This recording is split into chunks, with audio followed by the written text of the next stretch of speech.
Alors, dans cette technique, vous allez d'abord instaurer une contre-rotation venant du levier inférieur, ici. Vous allez... Alors, il n'y a pas de contre-force sur une épineuse avec le pouce. Hein. Encore une fois, avec mon pouce, j'économise mes pouces. C'est globalement, je recule un petit peu le moignon de l'épaule postérieurement pour faire une contre-rotation déjà du levier inférieur. Avec la main, je viens placer mon bord cubital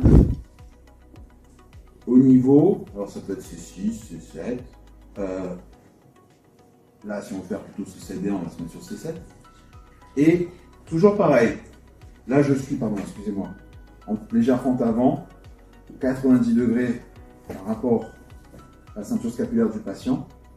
Là par contre, je suis un petit peu, je ne suis pas comme H-mort, j'étais comme ça, je suis un petit peu quand même proche du patient, d'accord?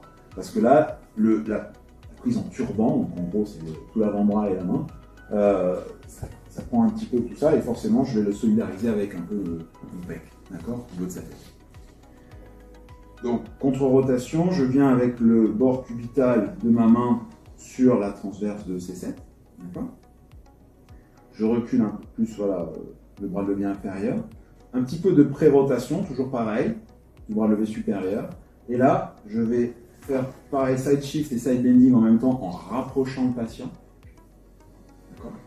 Ça va?